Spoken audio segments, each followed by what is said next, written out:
আমি জানি আজকে আপনাদের সামনে আমি কথা বলছি, ইতিমধ্যে আমাকে কি মানবাধিকার লঙ্ঘনের দায়ে মৃত্যুদণ্ড দেওয়া হয়েছে। আমি ঠিক জানি না আমি মানবাধিকার কীভাবে লঙ্ঘন করলাম, সেটা আমারই প্রশ্ন। এবং যেভাবে একটা মামলা সাজানো হলো এবং আওয়ামী লীগের বোধহয় ইউনিয়ন থেকে শুরু করে প্রবাসী এবং বাংলাদেশের সকল স্তরের নেতাকর্মী প্রত্যেকের বিরুদ্ধে মানে হাজার হাজার মামলা না লক্ষ লক্ষ মামলা। যে আওয়ামী লীগ বাংলাদেশের স্বাধীনতা এনে দিয়েছে সেই আওয়ামী লীগকে নিষিদ্ধ ঘোষণা করা, আওয়ামী লীগের নিবন্ধন বাতিল করা, আর তারপরে আমি সহ আমাদের অনেক নেতাকর্মী প্রায় 1.5 লক্ষের মতো নেতাকর্মী তো কারাগারে, এবং প্রতিদিন আমাদের নেতাকর্মীদের গ্রেপ্তার অথবা খুন করা হচ্ছে, আহত করা হচ্ছে, বাড়িঘর লুটপাট, দোকানপাট, ব্যবসা বাণিজ্য সব কিছু শেষ করে অর্থনৈতিকভাবে যেমন একেবারে পঙ্গু করে দিচ্ছে, সেই সাথে সাথে মানে শারীরিকভাবে নির্যাতন, মহিলারাও রেহাই পাচ্ছে না, শিশুরা রেহাই পাচ্ছে না। 13 বছরের শিশুকে ধরে নিয়েও মামলা দেয়। কাজে আমার বিরুদ্ধে মামলা দিয়েছে, এটা তো খুব মানে স্বাভাবিক আমি মনে করি, কারণ বারবার আমাকে হত্যা করার চেষ্টা করা হয়েছে। যেভাবে হোক আল্লাহ রাব্বুল আলামিন আমাকে বাঁচিয়ে দিয়েছেন এবং বোধহয় আমাদের বাংলাদেশের মানুষের দোয়ায় আমি বেঁচে গেছি এবং বেঁচে যে জনগণের জন্যই কাজ করছি। এবারেও ঠিক সেইভাবেই বেঁচে গেলাম। যে আমি কাকে হত্যা করলাম আমার সেটাই প্রশ্ন, এবং কীভাবে সেটা প্রমাণ করলো। এই গত 3 দিন আগে আপনারা দেখবেন যে ইউনূস সরকারের নিয়োগ দেওয়া মহানগর কমিশনার ঢাকা এবং চট্টগ্রাম, তারা কি বলেছে যে কেউ যদি অগ্নি সন্ত্রাস করতে যায়, কোথাও আগুন লাগায়, কোথাও যদি মারতে যায়, কোথাও যদি ভাঙচুর করে, তো তাদেরকে তারা সরাসরি গুলি করার হুকুম দিয়েছে। এটা আইনে আছে। তার আইনে যদি এগুলি থাকে তাহলে আমার বিরুদ্ধে কি অভিযোগটা কি? গোপালগঞ্জে সেখানে ওই মাটিতে দাঁড়িয়ে আমাদের মহান নেতা জাতির পিতা বঙ্গবন্ধু শেখ মুজিবুর রহমান সম্পর্কে বাজে কথা যখন এই চাংড়া ছোকরারা 2 দিন আগে ছাত্রলীগ করতো, বঙ্গবন্ধুর প্রশংসা তাদের মুখ দিয়ে ফেনা উঠতো, এখন টাকা খেয়ে তারা এখন ইউনূসের দলে ঢুকে জামাত শিবিরের সাথে মিশে এবং এনসিপি পার্টি বানিয়ে ওখানে যে বঙ্গবন্ধুর বিরুদ্ধে আজে বাজে কথা বললে সে এলাকার মানুষ মানবে কেন? তারা ধাওয়া দিছে, তাদের আমাদের লোকদের হাতে কিছুই ছিল না, কোনো অস্ত্রই না, অথচ এদেরকে উদ্ধার করার জন্য সেনাবাহিনী পাঠালো ডক্টর মোহাম্মদ ইউনূস। সেনাপ্রধানকে হুকুম দিল, তারা সেনাবাহিনী পাঠালো, সরাসরি গুলি করার হুকুম দিয়ে দিল ইউনূস, এবং তারা সরাসরি গুলি করে একেবারে যারা ইউনূসের একটা দোকানে কাজ করতেছে দাঁড়ানো বা একটা ছাত্র যুবলীগের একজন নেতা, এদেরকে সরাসরি গুলি করে তো মারলই, মাটিতে ফেলে পা দিয়ে গলার মধ্যে সেই আর্মি বুট দিয়ে পাড়া দিয়ে হত্যা করলো। এটা ইউনূসের হুকুমে এই হত্যাকাণ্ড ঘটেছে। কাজী গোপালগঞ্জের যে গণহত্যা তার হুকুমের আসামি হলো ইউনূস। কিন্তু আমি জানি বাংলাদেশ এখন আইনের শাসন নাই, যা হচ্ছে একতরফা এবং সব জায়গায় দলীয়করণ। আজকে যে মামলা আমার বিরুদ্ধে, আমার প্রশ্ন যে সেখানে একটা ক্ষমতা দখল করেছে ইউনূস জঙ্গিদের সহায়তায়, খুনিদের সহায়তায়, যে কারণে ক্ষমতা এসে সমস্ত জঙ্গি সন্ত্রাসী ছেড়ে দিয়েছে, যেখানে জঙ্গিদেরকে আমরা নিয়ন্ত্রণ করে মানুষের জীবনের নিরাপত্তা দিয়েছি, সেটা এখন সব জঙ্গিদের রাজত্ব এবং তার কোনো ক্ষমতার কোনো সাংবিধানিক ভিত্তি নাই, জনগণের ম্যান্ডেট নাই। সে ক্ষমতাই দখল করেছে সন্ত্রাসের মাধ্যমে, আর সন্ত্রাসের মাধ্যমে ক্ষমতা দখল করে একটা অবৈধ ক্ষমতা দখলকারী জনগণের নির্বাচিত যে রাজনৈতিক দল তাদেরকে ব্যান করে, তাদেরকে নিবন্ধন বাতিল করে। এবং আজকে যে কোর্ট বসিয়েছে কি ইন্টারন্যাশনাল ক্রিমিনাল কোর্ট, এখানে ইন্টারন্যাশনালটা কি আছে? আর এই কোর্টে বিচার আমাদের বিরুদ্ধে যে অভিযোগ সেটা তো সিআরপিসিতে দেওয়াই আছে, কিন্তু এখানে বিচারের নামে যে প্রহসন, জজ নিয়োগ দিয়েছে, তার বয়স হলো 72 না 73 বছর। আমাদের দেশের জজ হাইকোর্টে থাকতে পারে 67 বছর বয়স পর্যন্ত, সেখানে কোনো নিয়মের বালাই নাই। যুদ্ধাপরাধীদের বিচারের জন্য 1973 সালে এই আইন করা হয়েছিল। যারা নারীদের নিয়ে পাকিস্তানি হানাদার বাহিনী ক্যাম্পে দিয়েছিল নারী ধর্ষণ, হত্যা, লুটপাট, অগ্নিসংযোগ এইসব কাজে এবং বুদ্ধিজীবীদের হত্যা, যারা এই কাজে নিয়োজিত তাদের বিচারের জন্য এই আইন করা। যুদ্ধ অপরাধীদের বিচার যুগ যুগ ধরে সব দেশেই হচ্ছে। দ্বিতীয় বিশ্বযুদ্ধে যে যুদ্ধ অপরাধী তাদের বিচার এখন পর্যন্ত চলছে। তো বাংলাদেশেও যারা গণহত্যা করেছিল এবং পাকিস্তানি হানাদার বাহিনী জাতির পিতা 25শে দিবাগত রাতে 26শে মার্চের প্রথম প্রহরে স্বাধীনতা ঘোষণা দেন। স্বাধীন বাংলাদেশে পাকিস্তানি হানাদার বাহিনী যখন এই গণহত্যা শুরু করে, কাজে সেখানে এটা আন্তর্জাতিক ট্রাইব্যুনাল করা হয়েছিল। কিন্তু সেই আইনকে এখন পার্লামেন্ট নাই, এক্সিকিউটিভ অর্ডারে একের পর এক শুধু সংশোধন করা হয়। এই মামলার বিচার চলাকালীন সময়েও বারবার সংশোধন করে, কোনো নিয়মকানুন আইন মানার কথা না। আমার বিরুদ্ধে অপবাদ, আমি নাকি 1400 মানুষকে হত্যা করেছি, জাতিসংঘের মানবাধিকার রিপোর্ট। আমি চ্যালেঞ্জ দিচ্ছি, এই 1400 মানুষের তালিকা তারা দিক। জাতিসংঘ মানবাধিকার কমিশনকে এই তালিকা দিতে হবে। ইউনুসের সেই মেটিকুলাস ডিজাইনের মাধ্যমে যে সমস্ত কন্টেন্ট তৈরি করে দিয়েছে সেটা দিয়ে হলো জাতিসংঘের এই রিপোর্ট। সেখানে আবার সরকারিভাবে ইউনুস প্রজ্ঞাপন জারি করছে 832 জনের, কিন্তু শহীদ হিসেবে সাহায্য দিয়েছে 600 জনের মতো। 52 জন হয় অসুস্থ অথবা অ্যাক্সিডেন্ট বা নানা কারণে যারা মারা গেছে, সেটা তাদের পরিবারই বলছে যে না, এরা শহীদ না। আবার জীবন্ত হয়ে ফিরে এসেছে, আমি যাদের হত্যা করেছি তারা আবার জীবন্ত হয়ে ফিরে এসেছে, সেটাও প্রায় 18-19 জন জীবন্ত হয়ে ফিরে এসেছে। তাহলে কীভাবে প্রমাণ করলো যে আমি হত্যা করার কথা বলছি? যে শব্দ আমরা কখনো সচরাচর ব্যবহারই করি না, সেটা লাগিয়ে দিয়ে বলেছে আমি নাকি নির্দেশ দিয়েছি।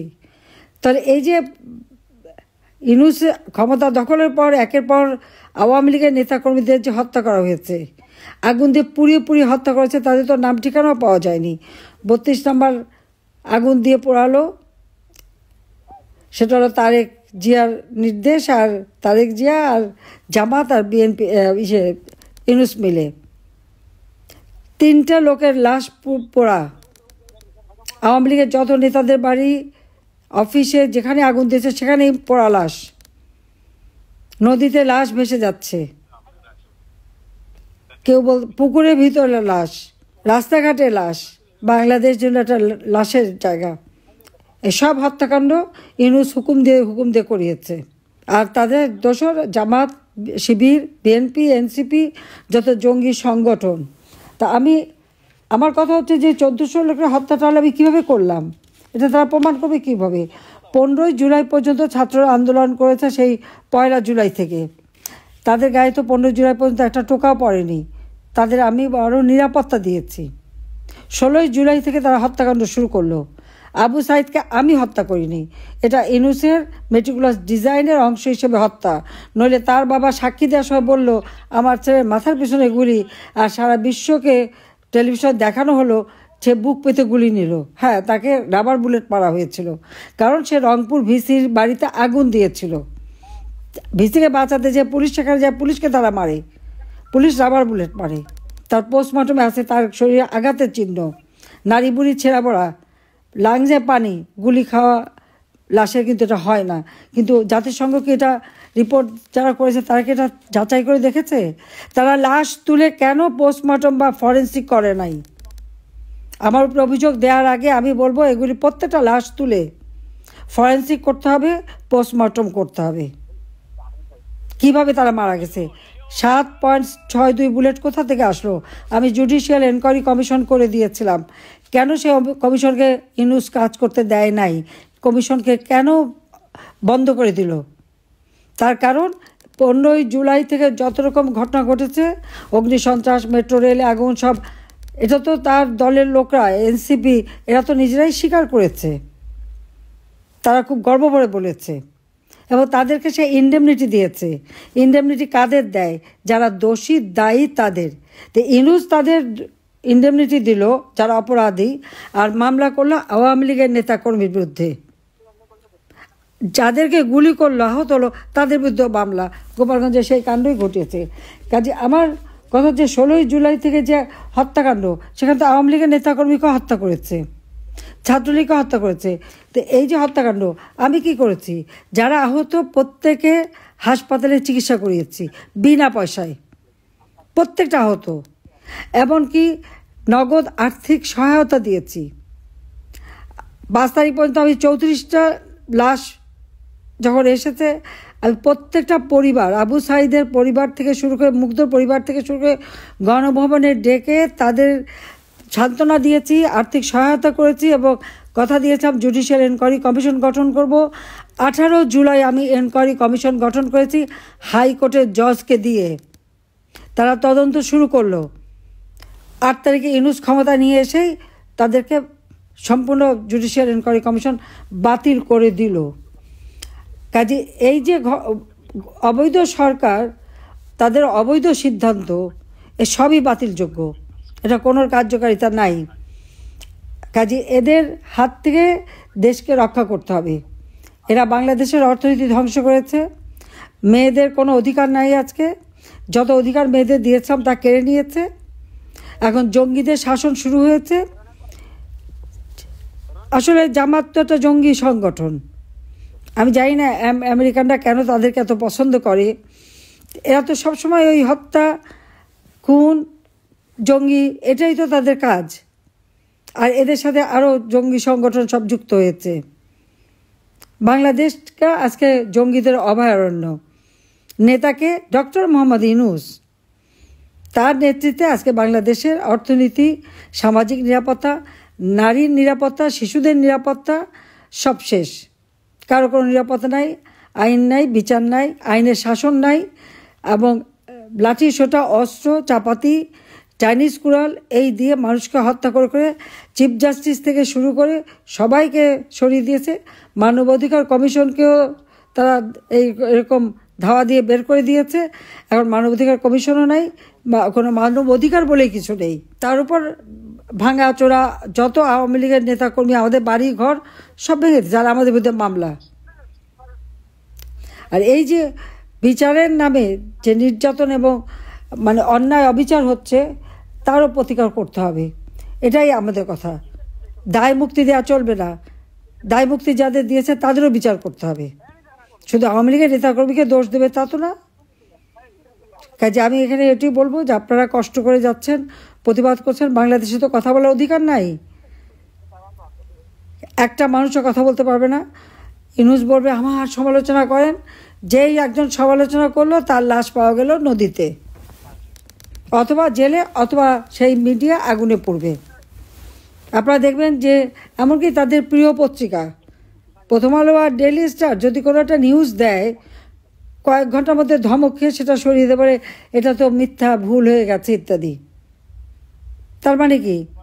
সংবাদপত্রের স্বাধীনতা নাই, সাংবাদিকতার স্বাধীনতা নাই, মানুষের কথা বলার স্বাধীনতা নাই, মানুষের কোনো গণতান্ত্রিক অধিকার নাই, মৌলিক অধিকার নাই, জীবনের নিরাপত্তা নাই। আওয়ামী লীগ আমলে তো এমন ছিল না। আমার সময় তো সবাই কথা বলতে পারতেন, ইচ্ছা মতো সমালোচনা করতেন, টক শো ভরে ফেলতেন, লিখে একেবারে সাফ করে দিতেন। কই আমরা তো তাদের বিরুদ্ধে কোনো ব্যবস্থা কিচ্ছুই নেয়নি কখনো। সবাই তার স্বাধীনতা ভোগ করেছেন। আবার অনেক কথা বলে বলতো আমাদের কথা বলতে দেয়া হয় না। তা আমার মনে হয় এখন তারা সবাই খুব কথা বলতে পারে।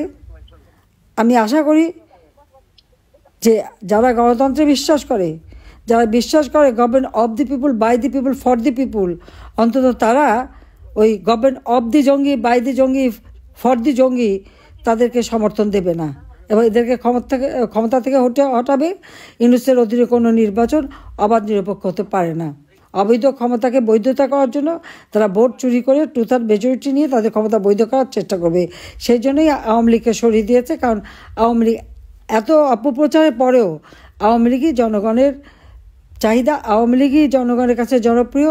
আর আওয়ামী লীগই পারবে বাংলাদেশকে আবার অর্থনৈতিকভাবে স্বাবলম্বী করতে, নারীদের অধিকার নিশ্চিত করতে, ছোট্ট শিশু তরুণদের অধিকার নিশ্চিত করতে, আইনের শাসন প্রতিষ্ঠা করতে, দেশের আর্থসামাজিক উন্নতি করতে একমাত্র আওয়ামী লীগ পারে। আমরা তা প্রমাণ করেছি। উন্নয়নশীল দেশের মর্যাদা আমরা এনেছি। নিজস্ব অর্থায়নে পদ্মা সেতু নির্মাণ করে প্রমাণ করেছি কেউ দাবায় রাখতে পারবে না, যেটা জাতিপিতা বলে গিয়েছিলেন। ইনশাল্লাহ পারবে না, সে বিশ্বাস আমার আছে। বেঁচে যখন আছি, আল্লাহ রাব্বুল আলামিন বাঁচিয়ে দিয়েছে। হিনুস যতই আমার মৃত্যুদণ্ড দিক, রাখে আল্লাহ মারে কে। বাংলাদেশের জনগণের জন্য আমি আছি, থাকবো, দেশের মানুষের জন্য আবার উন্নতি করব। সবাইকে ধন্যবাদ। জয় বাংলা, জয় বঙ্গবন্ধু। বাংলাদেশ চিরজীবী হোক। খোদা হাফেজ।